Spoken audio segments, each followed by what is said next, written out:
And here are the exercises for Chapter 2. Firstly, I want you to write yourself a program. This program will be similar to the scanf program that we wrote.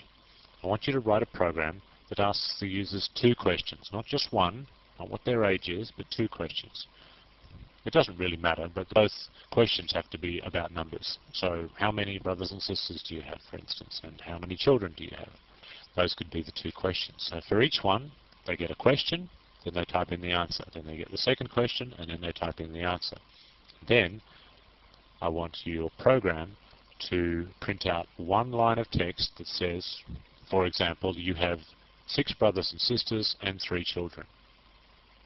Now that's the hardest part. Trying to get both to come out on the same line. Both answers, both numbers to come out on the same line. I'm not going to tell you how to do that. I haven't shown you that bit yet, but I think you might be able to work it out. If you can't work it out, you can obviously look at the answer, which I will show you in a moment, or you can look on the CD and find the answers there. That's the project for this particular chapter. Now, there's a couple of other questions I'd like to ask you about that. What does scanf do if you don't enter digits in response to a question? In other words, when they say, how many children do you have? What if you just type the word Fred? What happens? Can you think why it happens? Next.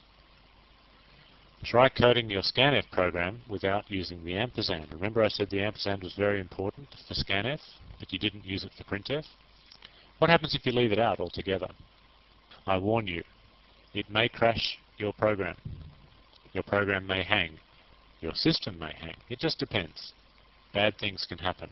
But I want you to try it just to see what it looks like. It certainly will compile, and it certainly will run. But whether it crashes, or whether it just does something else that's unpredictable, that's up to you to discover. And fourthly, what is the largest number you can enter for your age?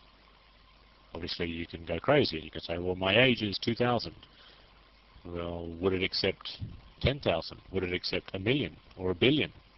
Would it accept 100 billion or 1 trillion?